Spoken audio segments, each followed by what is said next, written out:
ಎಲ್ಲರಿಗೂ ನಮಸ್ಕಾರಗಳು. ನಾನು ಸಾವಿತ್ರಿ ಅಂತ.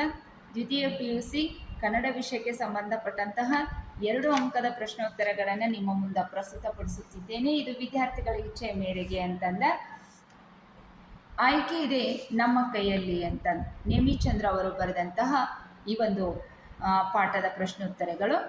ಯಾವ ಉತ್ತರಗಳಿಂದ ಲೇಖಕಿಗೆ ತೃಪ್ತಿಯಾಗಲಿಲ್ಲ ಅಂತ ಉತ್ತರ ಹೀಗಿದೆ.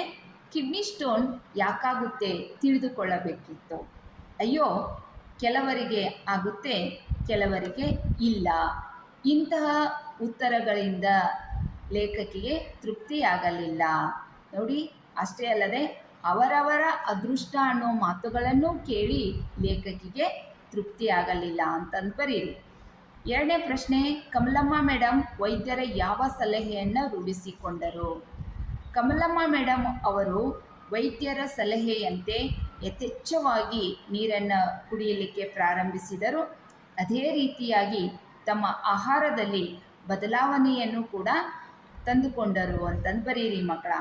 ಇನ್ನು 3ನೇ ಪ್ರಶ್ನೆ, ಮುದ್ದೇಗೌಡರು ಪಥ್ಯದ ವಿಚಾರವಾಗಿ ಹೊಂದಿದ್ದ ನಿಲುವು ಯಾವುದು? ಮುದ್ದೇಗೌಡರು ಪಥ್ಯದ ವಿಚಾರವಾಗಿ ಹೊಂದಿದಂತಹ ನಿಲುವು, ಅಯ್ಯೋ ಅದೆಲ್ಲ ಪಥ್ಯ ಯಾರು ಮಾಡೋಕ್ಕೆ ಆಗುತ್ತೆ, ಬಾಡು ತಿನ್ನಬೇಡಿ, ಹಾಲಿನ ಪದಾರ್ಥಗಳನ್ನು ಜಾಸ್ತಿ ಸೇವಿಸಬೇಡಿ, ಸದಾ ನೀರು ಕುಡಿಯಿರಿ ಅಂತಾರೆ, ಅದೆಲ್ಲ ಆಗೋ ಮಾತಲ್ಲ ಬಿಡಿ ಎಂದು ಮುದ್ದೇಗೌಡರು ಹೇಳಿದರು ಅಂತಂದು ಬರೀರಿ ಮಕ್ಕಳ. ಇನ್ನು 4ನೇ ಪ್ರಶ್ನೆ, ಸೀತಾಳ ಓದುವ ಆಸಕ್ತಿ ಹೇಗಿತ್ತು? ಸೀತಾ ಓದಿನಲ್ಲಿ ಆಸಕ್ತಿ ತೋರಿಸಲಿಲ್ಲ. SSLC ಫೇಲ್ ಆದ್ರೂ ಕೂಡ ಮರಳಿ ಕಟ್ಟುವ ತಾಪತ್ರಯಕ್ಕೆ ಅವಳು ಹೋಗಲಿಲ್ಲ ಅನ್ನೋದನ್ನು ನೀವು ಬರೀರಿ ಮಕ್ಕಳ. ಇನ್ನು ಮುಂದಿನ ಪ್ರಶ್ನೆ ಏನಪ್ಪ ಅಂತಂದರೆ, ಎಷ್ಟನೇ ಪ್ರಶ್ನೆ?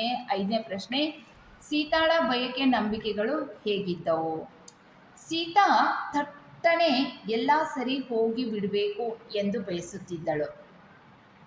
ಕೈ ತುಂಬ ಸಂಪಾದಿಸಿ ತಂದು ಹಾಕಿ ಹೆಂಡತಿನ ಚೆನ್ನಾಗಿ ಇಟ್ಟುಕೊಳ್ಳುವುದು ಗಂಡನ ಜವಾಬ್ದಾರಿ ಎಂದು ಬಲವಾಗಿ ನಂಬಿದಂತಹ ಹುಡುಗಿ ಈ ಸೀತಾ ಆಗಿದ್ದಳು ಅಂತ ಹೇಳಿ ಬರೀರಿ.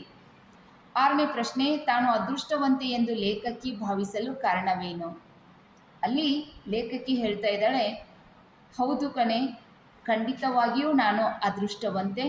ನಮ್ಮ ಭಾರತದಲ್ಲಿ ಎಷ್ಟು ಜನ ಹೆಣ್ಣು ಮಕ್ಕಳಿಗೆ ಓದುವ ಅವಕಾಶ ಸಿಗುತ್ತೆ ಹೇಳು? ವಿದ್ಯಾವಂತರ ಕುಟುಂಬದಲ್ಲಿ ಹುಟ್ಟಿದೆನಲ್ಲ, ಅದು ನನ್ನ ಅದೃಷ್ಟ. ಎಷ್ಟು ಬೇಕಾದರೂ ಓದಿಸ್ತೀನಿ ಅಂತ ಅಪ್ಪ ಇದಾರಲ್ಲ, ಅದು ನನ್ನ ಅದೃಷ್ಟ ಎಂದು ಭಾವಿಸಿದಳು. ಇಷ್ಟು ಇದರಲ್ಲಿ ಒಳ್ಳೆಯದಾಗಲಿ. ನಮಸ್ಕಾರ.